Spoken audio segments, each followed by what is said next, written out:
Good morning, everybody. I'm Captain Tommy Scoville, and you are on the Lifeboat. It's the weekend. You made it through another week. It is Saturday. All kinds of fun, right? The weekend. If you've been watching for any length of time, Septimus. How about that? If you've been watching for any length of time, you know that my friend Alan Valentine is on vacation. Been on the couch now for several weeks, which has been awesome. We got to go out to LA. We were out there for the Masterson trial in court, which was incredible. And we almost killed ourselves climbing Finger Rock. The limping is pretty much subsided. Getting in and out of the car is still not going very well, but the limping seems to have subsided. Yeah. So the weekend is going to be coming to a close, and Alan is going to be shipping back to the land down under, which I'm telling you is actually going to really bum me out. However, today we are going to make one last fun run here in the great state of Arizona. If you think Arizona and you think touristy stuff, all right, one thing should jump to mind.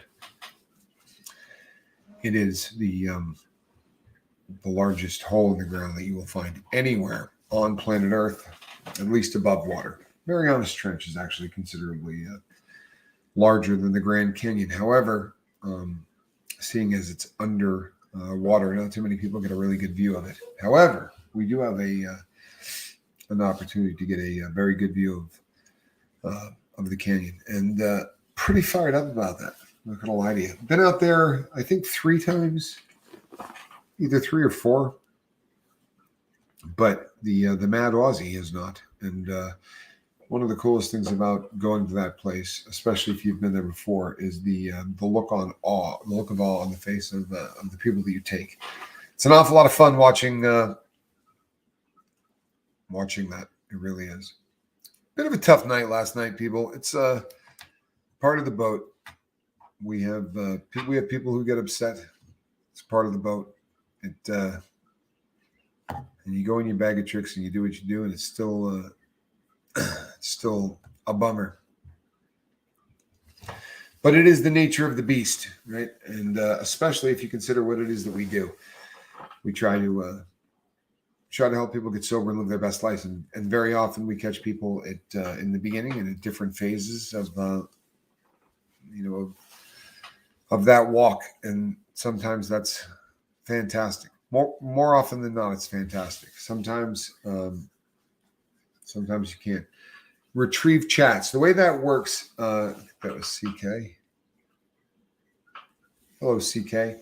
The way you retrieve chats, you have to wait until it is 24 hours old. We have no control over that here at the boat. Maybe when we're a bigger channel, they change that. But at this moment, the best that we can do is 24 hours. So 24 hours after the video that you want to watch, if you go back and you hit live chat, it will say the chat has moved. Go to the bar like you're going to leave a comment. And when you do and you hit return or start typing or whatever, it pulls you right back into the original live chat. So you can get back to it, but it does take a full 24 hours before you get that chance. All right. Hope that makes sense to you. If not, you can always run back and practice on it. You're welcome, CK. Absolutely. Absolutely. We had a lot of feedback on the 1 day a week prison show. I do want to emphasize, people, that what I was suggesting is above and beyond the 5s. The 5 o'clock in the morning and the 5 o'clock at night would remain exactly what they are. Doing a drug counseling meeting of some sort. Heather Joy is doing better and is back in the saddle and ready to get rolling and do some shows, which is awesome. Good stuff. We'll glad to have her back on her feet. If you just got here, Heather's a person that sits in the captain's chair as well on the lifeboat, and Heather took a pretty good shot to the head. She was running and got bit by a dog, and the dog dragged her to the ground. And when he did, it was kind of one of these numbers, and she took she broke her fall with her face, and it. This has been a couple of weeks now, maybe, I don't know, right around 2 weeks, and she still is exhibiting. Quite a lot of bruising, and you could definitely tell that something severe happened. Although, if you had seen the original pictures, you'd feel great because she looks so much better. However, if the first pictures you saw are the ones that she just sent over, you still might think she got hit last night. Paul Sargent, good to see you. The other side of the pond. So, people, we've talked about we've talked a lot about in the last 3 or 4 shows. We've talked a lot about the growth of the lifeboat. We've talked about some of the changes that happened with that growth, how you sort of overlap from one concentric circle to the next, so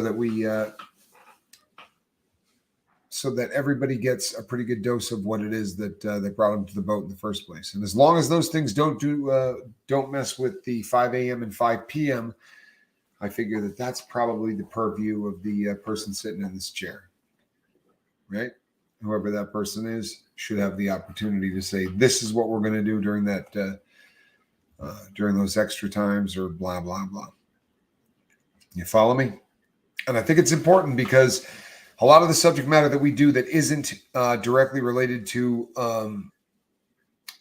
drugs and to rehab are some of the shows that get us the most views.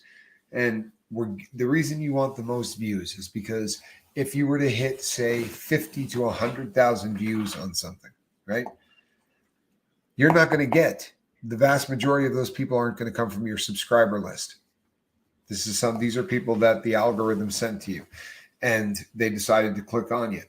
Well, that's the greatest way to build the channel, right? It's directly people who saw you first time, said, great, I'd like to check this out. They hit subscribe. The vast majority will not be around long, but that's how you build it. And then the others fall away, blah, blah, blah. Yeah. So during the week, when we're not doing the 5s and the 5s, there'll be fun stuff. It'll be different. It'll be broadcasting from different places. It'll be all kinds of fun stuff, I'm sure. I'm going to talk to Heather Joy and see what kind of things Heather has planned. Paul Sargent says, who wants a joke? Here at the lifeboat. Should not be difficult to find a bunch of people here that would love to laugh. Squirrel the cat is in the garage. We tried to get her out of the garage for the show, and she was having no part of it, which is good. It means she's on the scent of something. Nighttime here in Australia. Off to bed soon. See another Aussie. I'm telling you, man, they're every 3 feet. There are Aussies everywhere.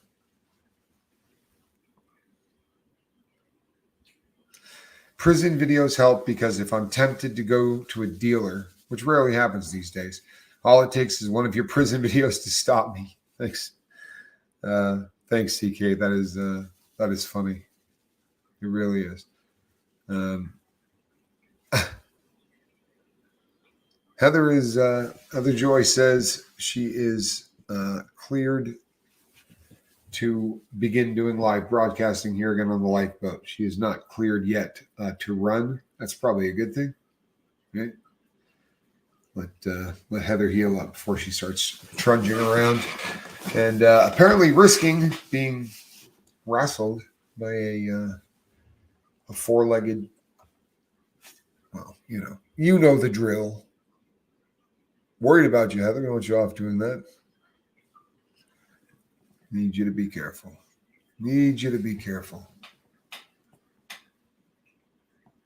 She's in Vegas too, says Costly Christie. Yeah. Vegas? Would that be a Brisbane reference? Yeah. That's funny. When I was in Nevada, there's a town called Fernley, and it got nicknamed Ferntucky. But prior to that, people used to call it Fern Vegas. Learning my limits, my silly little ADHD brain has trouble following the chat and whomever is speaking at the same time. You know what, Lux? I think that happens to a lot of people. If you got a default to one, I would do it to the chat. Get to know the people in there. Because I could do the Charlie Brown teacher thing, I promise you. I could get on here and go wah wah wah wah wah wah wah wah, and it's really most of the big epiphanies that people get, most of the things that propel them forward big time in their sobriety, tend to come from the chat, not from the chair. So if you've got to concentrate on one, I know people that watch this show and mute it. They're just in there and they're trying to to make sure that they catch what's going on in the chat, because that's kind of what they show up for. So with the Weekemd, for a lot of you, this is the first time we've rolled into the Weekemd with you on the Lifeboat. The Weekemd is a challenge for most people in sobriety, especially for people who, well, obviously there's two different ways that you can be addicted to things, right? Well, there's a million ways, but two very big ones are that there are those people who are addicted to drugs, and lifestyle is a big part of that addiction. So you have people that do drugs that keep them up for days on end. In the state of Nevada, that puts a lot of people in casinos. So you will see little sort of roving packs of people that are on methamphetamine who, go into a casino and take up 5 or 6 machines and just sit there and play pennies all night long. And sometimes, the next day and the next night, sitting there plugging money into the machine. But tending to run in packs. Face fuchsia, tongue out, love to laugh. All right, Lene. Very cool. Very, very, very cool.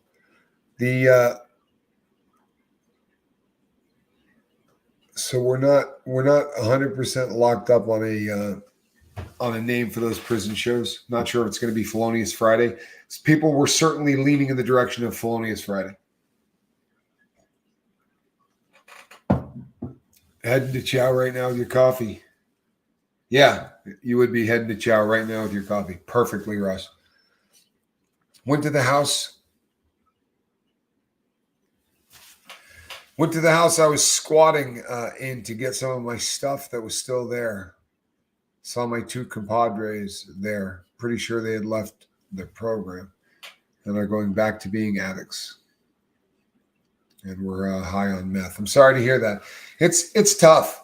It really is. But it's one of those situations that early on in my sobriety, I blocked anything like that out. I really did. People, if I saw somebody look like they were even remotely under the influence, I banged off in the other direction and got as far away from them as I could, because the last thing in the world I wanted to do was remind myself of anything about addiction. And I wasn't solid enough in my recovery that I felt like I could handle that. And if you don't feel that you're solid, or you feel like it's a trigger, or you feel like anything like that, getting as far away from it as you can is a great idea. And I did for a long time, and to some extent I still do. I'm not going to go to a party if I don't know what kind of party it is. If I don't know who's going to be there, and at least a handful of who's going to be there, what individuals are going to, what kind of people are going to be there. I'm not going to go to a party where people are doing drugs. To be, super, super honest, I don't want to go to a party where people are getting loaded either. A cocktail party doesn't bother me. I don't care if people are walking around having a few drinks. But when people start to get to that stage where they're slurring, and people start to get to that stage when they're belligerent, there's very, very little for me that is more difficult than that process of being around that. I do really well with almost all other drugs, talking to people and working with people. But when you talk to people that are under the influence of alcohol, it is just a completely different buzz, and it causes the changes that happen in the mind and the body are so much more vicious, as it starts to lower your inhibitions, and people start saying things that they're usually not likely to say. Follow what I'm saying? One moment, people.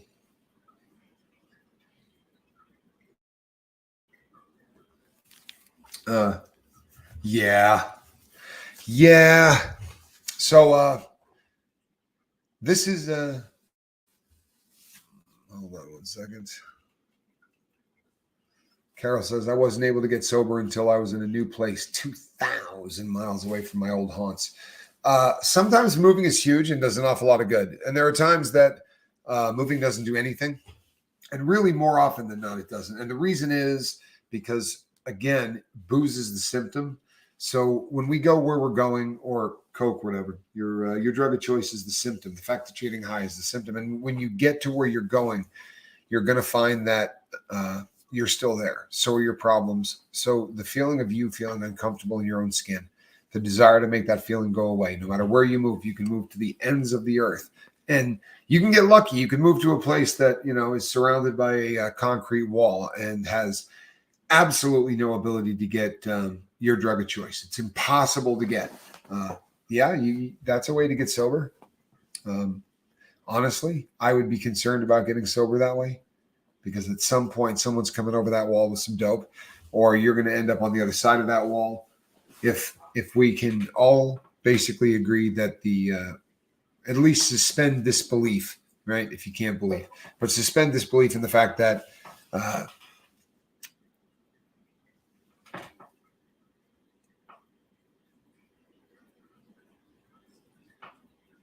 I'm sorry.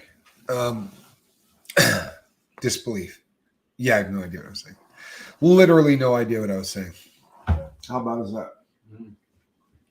It's first thing in the morning. But people, we are going to be today. We are going to be loading up and heading to the Grand Canyon, and we do have every dumb autocorrect. I am the dumb autocorrect. Honestly, the brain shuts down and then comes back on. You get those TV screens that go. Well, when it comes back on, there's nothing there, and it's one more thing that takes a little getting used to, because that never happened to me. It was one of those things that never, ever happened to me. And it happens a lot these days. It really does. Oh, moving for the purpose of getting sober, I think is what the subject matter might have been. Eventually you're going to find yourself back. If we can suspend disbelief and come to the realization that, yes, in fact, this disease is the drugs are a symptom of the disease. Right? Addiction goes way past the cocaine. The cocaine points to the addiction, and there's a reason for the addiction. What is it that is making you uncomfortable in your own skin? What is it that is making you so uncomfortable in your own skin that the only way that you can get through the day is to drug yourself, to take all of the emotions or all of the pain and to push it down? And sadly, that's what we do. We don't get rid of it. We don't. We just shove it down. We just keep shoving it down and shoving it down, and eventually we're shoving those emotions into that bag with our foot. And you can only do that for so long, right? Before you split the bag and all bad things happen. Emotions come tumbling out, and it's just ugly. Let's see here. I have to blow it up to see it, so I hope it's a good one, CK. I moved across the pond to try to change it. It only got worse, because in the pharmacy in the 80s, opiates and even Roholion, I don't know what that is. Don't know what that drug is. Sounds tough, though. Rohypnol. Is that Rohypnol? Yeah. In the 80s, opiates and even Rohypnol on the shelves for anybody to buy. Wow. Come back here a mess. Wow. Yeah, if you were able to buy flunitrazepam over the counter, that would be Rohypnol. If it was sold under if it was not sold under name brand, and it was just sold by somebody that knocked it off, it was rugged drug. It's and I tell you what, I caught so much hell, man. The trolls had a field day with the fact that I came on here and said that I did a bunch of Rohypnol. They started talking about, all of the things that people do with that drug. It chaps me because nobody listens. I did a grip of it. And you know what? There was a time in the 90s where everybody, hey, Texas, good to see you. There was a time in the 90s where everybody was doing roofies. Everybody was. And it wasn't, honestly, that aspect of it and what people were doing with it just I don't know. We didn't hear about it until we did. And then by the time we heard about it, it was Geraldo Rivera had done a show about going into to Mexico to get the date R drug. And he actually walked across the footbridge into Nuevo Laredo and went and basically followed the prints of everybody that's ever done it before. Went right into town, found the little guy that brings you to the pharmacy, and the pharmacy that has the doctor wearing high top tennis shoes to write you a prescription. Very, very unusual. Very, very unusual broadcast from old Geraldo Rivera. But that shut down everything for that. But yeah, I did a bunch of it, but I never fed it to somebody. It wasn't, it was I did it for a buzz, and if you didn't drink on it, it was it was a fairly fun substance. But boy oh boy, if you have a sip, it's all over. Christy Caldwell says, "What is Rohypnol?" I know I spelled it wrong. It's okay. Everybody spells it wrong. It's one of those drugs that's difficult to spell. But the pronunciation, make no mistake, people, is Rohypnol, right? It's 3 syllables. I've heard this from the people at Huffman LaRoche, literally. But when talking about it once on here before, we had somebody that came on and said, I worked for the company. It is pronounced. So it's Rohypnol. But it is a drug that got a lot of press for being the substances that people like Danny Masterson used to do the things that he did. Because if you mix, it is a benzodiazepine, same family as Valium, although they say that Valium, which is diazepam, versus Rohypnol, which is flunitrazepam, they say if you wanted to do a comparison, it's about 12. It's like doing 12 Valium 10s. So it's like doing 120 milligrams of diazepam, which is just insane if you think about it. If you've ever eaten a Valium and you're thinking to yourself, 12 of those.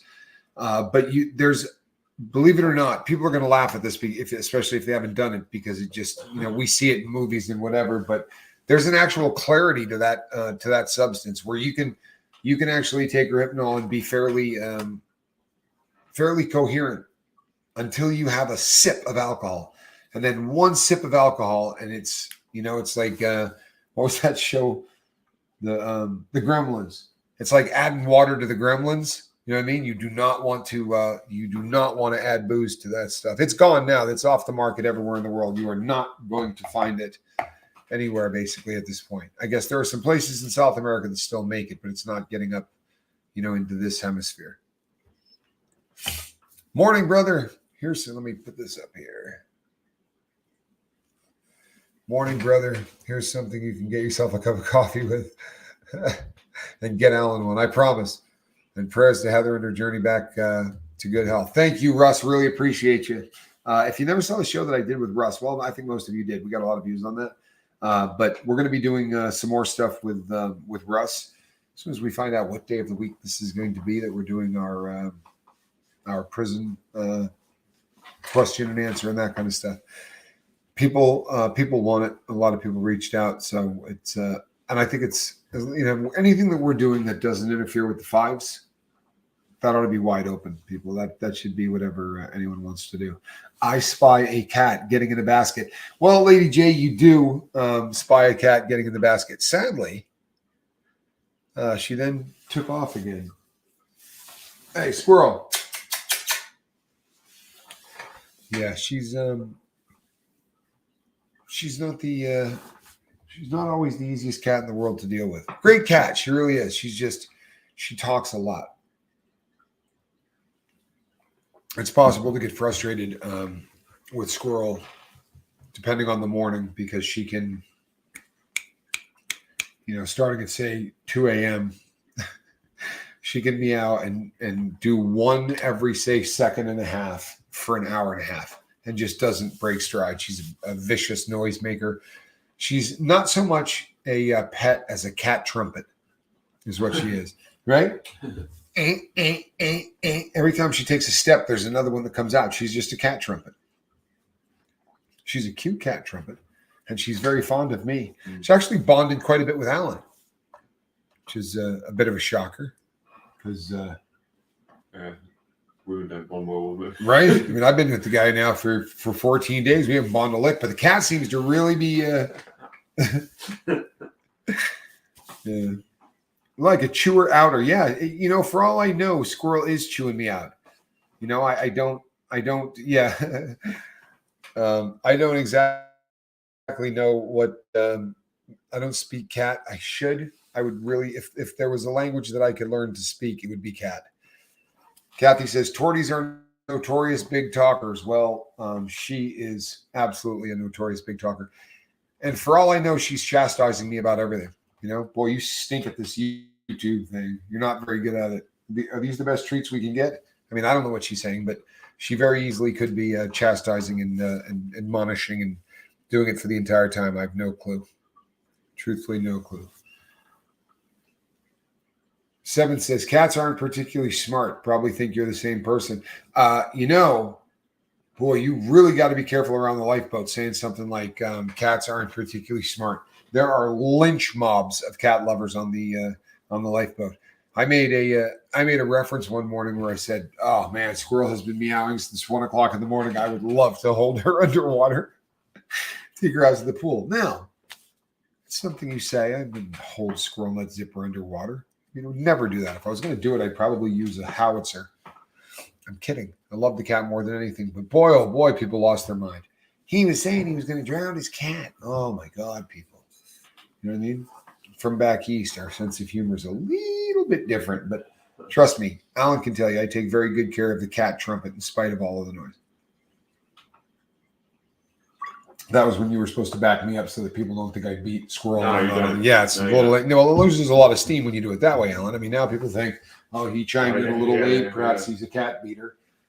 But, yeah, But no, truthfully, I love Squirrel. She's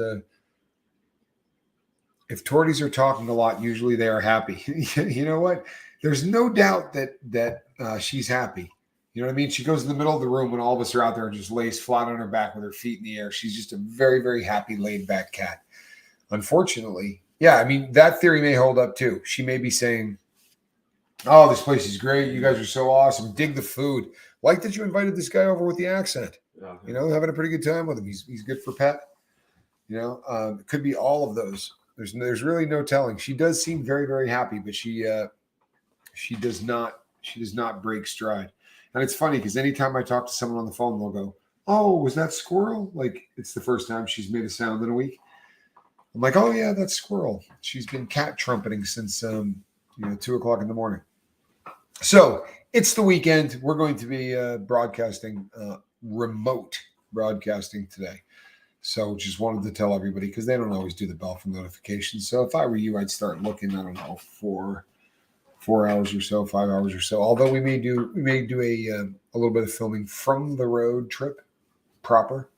Alrighty. So, sorry, got the worst itch. We will broadcast from the road, people. And of course, today is Saturday, right? And you know what that means. Yes. Rearranging my collection of Elvis collector plates from the Franklin Mint. But more importantly than that, Saturday Night Boat, right? Cannot go wrong with Saturday Night Boat, people. Always a fun night here where we let down our hair and just sort of have fun, right? Yeah, AKA Heather Joy says Squirrel disappeared when she visited. Squirrel does not like women much. She's definitely more of a boy kind of cat. She likes boys, kind of exclusively likes boys. Like she was hopping in Alan's lap the day he was here, and I've got friends that come over and family that come over all the time, but they're women, so there's no hope. She just likes guys. All right, people, we're going to be cutting this one a little early. I apologize, but we've got a long road ahead of us. And want to be able to make sure that we're broadcasting from there. So I'm Captain Tommy Scoville. You briefly saw the cat as she trotted across the basket. Not sure where she is now. That's Alan Valentine, and we will broadcast from the Grand Canyon. Sorry, couldn't remember the name of it. Oh. We will be broadcasting from the Grand Canyon. All right. So God bless everyone. We'll see you from the road. I'm Captain Tommy. Bye bye.